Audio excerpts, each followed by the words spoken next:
testigos.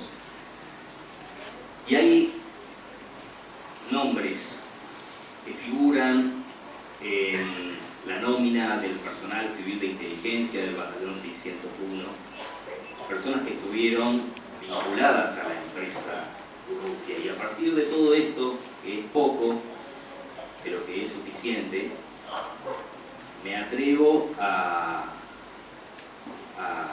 inferir que es necesario indagar un poco más acerca de lo que fue la participación de la empresa Urrutia en algunos de los crímenes de lesa humanidad que se cometieron en nuestra provincia, que provocaron la muerte, la desaparición de militantes, especialmente del sector agrario en la provincia de Misiones. ¿Qué es lo que dicen estas voces casi silenciosas? Porque es un tema del que no se habla. Dicen, por ejemplo,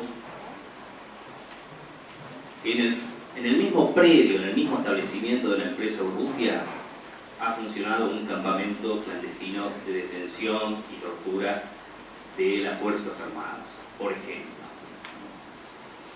Se dice que la empresa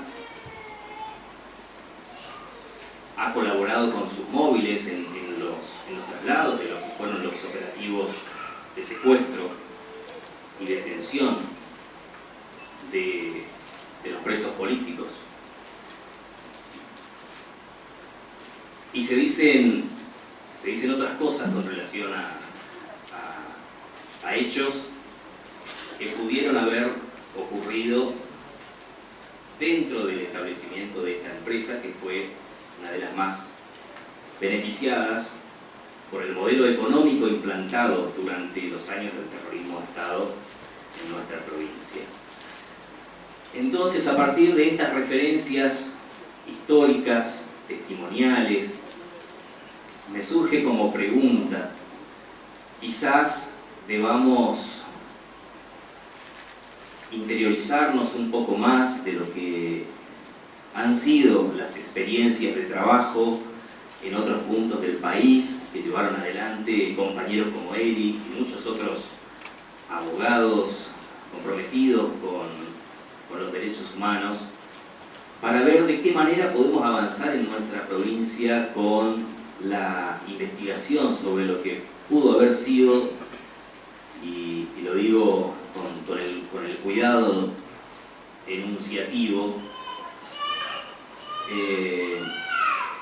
esta presunta participación de la empresa Urrutia en los crímenes de lesa humanidad cometidos en nuestra provincia en los años del terrorismo de Estado. Aprender de estas experiencias de trabajo y también estudiar estos otros casos que han sido sistematizados y presentados en esta publicación de enorme valor, a la que podemos acceder mediante la editorial universitaria de la UNAM. La responsabilidad empresarial en Misiones, en particular de esta empresa a la que hago referencia. Eso por una parte. Por otra, me pareció interesante, a partir de estos tópicos que estamos planteando de derechos humanos y justicia, comentar algunas de las percepciones que vamos recogiendo junto a Gabriel Kessler, doctor en sociología, en esta investigación que llevamos adelante desde 2014 en nuestra provincia sobre crímenes que ocurrieron en los últimos años, desde el año 2000 en adelante, en nuestra provincia, femicidios y otros delitos, que fueron denunciados públicamente como crímenes del poder y que comprometen en las denuncias por una serie de evidencias que se hallaron a personas vinculadas al poder político provincial y local. Voy a hacer referencia a tres de estos casos. En primer lugar, que es además el primero que ocurre en un orden cronológico, el caso de Silvia Andrea González, una joven de 15 años de Campo Viera, la zona centro de nuestra provincia, que es secuestrada, desaparecida el 11 de octubre de 2001, en ese contexto de crisis económica profunda, y permanece desaparecida durante una semana. Y el 18 de octubre la encuentran sin vida a la vera de un camino rural, en una zona de Teales. Y bueno, el proceso de investigación revela que Silvia Andrea ha sido violentamente ultrajada a golpes y ha sido además violada, ¿no? En el primer juicio oral y público que se realiza por la causa en el año 2003, una testigo revela que había visto al hijo del intendente de Campo Viera, Juan Carlos Ríos, quien gobierna el pueblo desde hace 22 años, permanece en el poder actualmente, que había visto a Willy Ríos llegar a un local donde se sabía funcionaba un prostíbulo,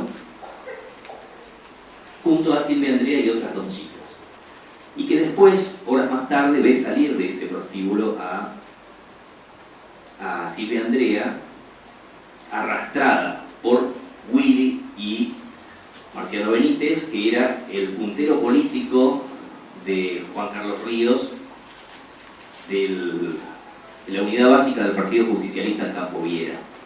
A partir de esa referencia, todo un proceso de investigación.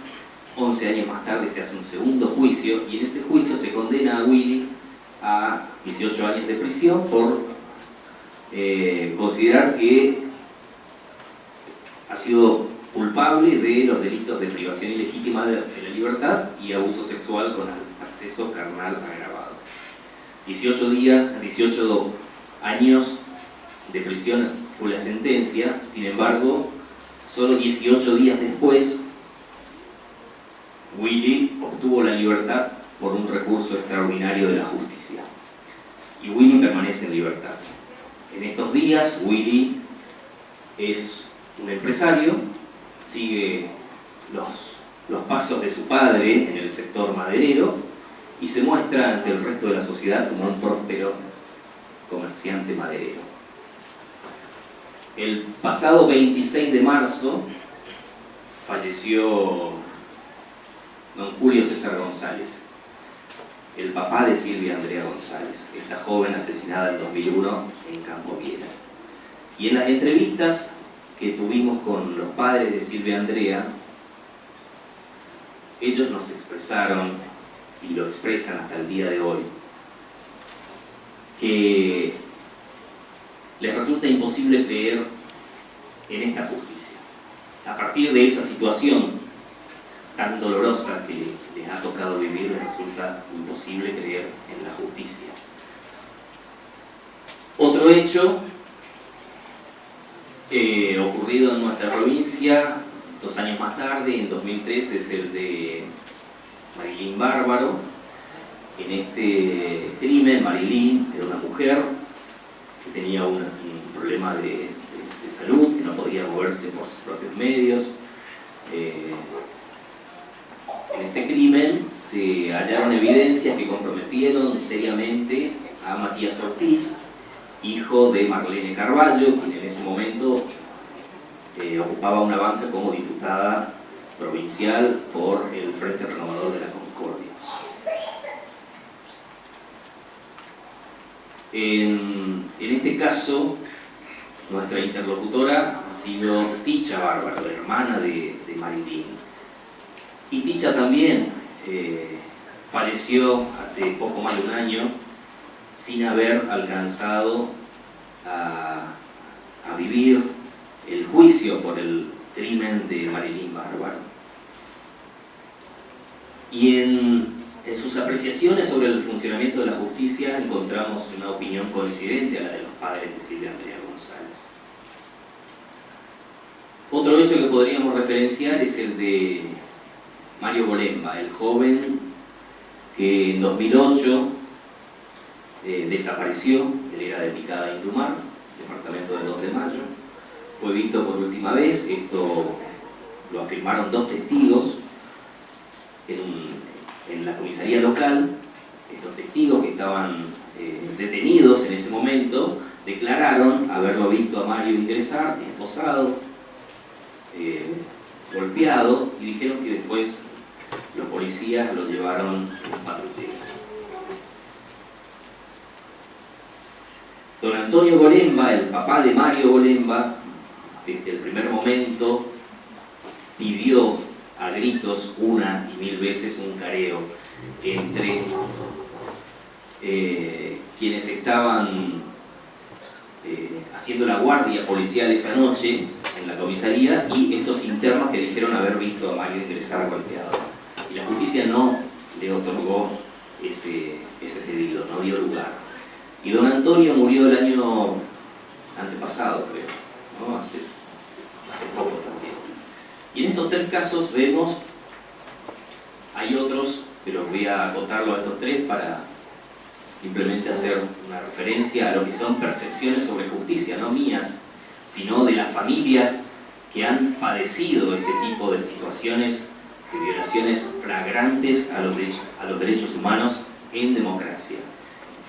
En estos casos lo que surge es que la justicia, dicen los familiares de estos hechos, no dio respuesta a los pedidos, a las demandas, a las expectativas de justicia que eran planteadas por los familiares. Y lo que ha quedado es un sentimiento de injusticia, es un sentimiento de impunidad. Y lo que se señala en estos casos es que ha habido, y en eso coinciden los testimonios de los familiares de estas víctimas, ha habido prácticas de encubrimiento de parte del poder político que impidieron justamente que se avanzara con la investigación y la justicia. Entonces pensaba en el título de la exposición de Eli, ¿no? Judicialización de la política. Y creo que tal vez podríamos, en un juego de palabras, decir que en los casos de Misiones lo que vemos es una politización de la justicia, que puede sonar parecido, pero quizás tenga algunas características diferentes. Y con esto me refiero a que lo que surge de estos testimonios es que, a diferencia de lo que podemos decir como judicialización de la política, en los casos del golpe parlamentario en Paraguay, del golpe contra Dilma en Brasil, de otros episodios que vemos en nuestro país, de persecución a dirigentes de la oposición, a diferencia de esos casos en los que la justicia interviene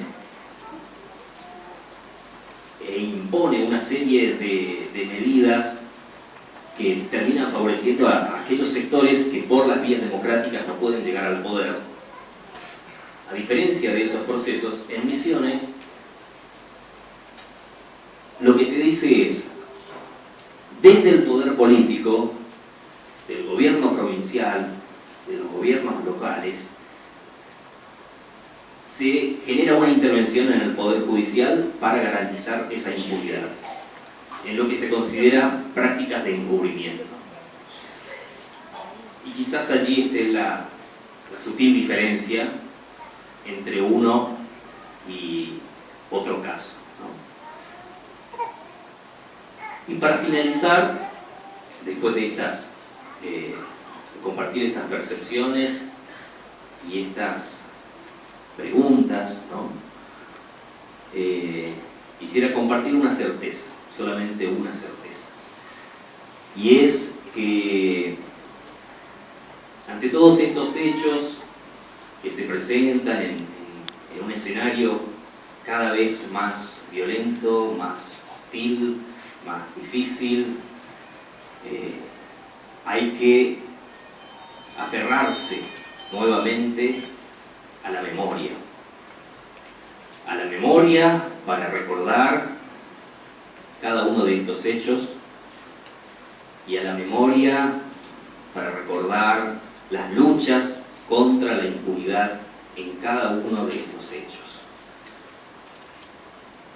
Justamente esta semana se cumplió un nuevo aniversario de la creación de las Madres de Plaza de Mayo, ¿no? Y rendir homenaje a esas madres que lucharon por memoria, verdad y justicia. Quizás en un primer momento, en esas rondas en la Plaza de Mayo, pero que madres que están entre nosotros y que en cada uno de los lugares donde se han denunciado desaparición forzada de personas, violaciones a los derechos humanos durante la última dictadura, han habido madres de compañeros detenidos, desaparecidos, que llevaron adelante esta enorme lucha para saber dónde estaban sus hijos y para saber qué pasó con ellos y para que se juzgue a los responsables, para que haya justicia y memoria y verdad, ¿no? A esas madres, pero también a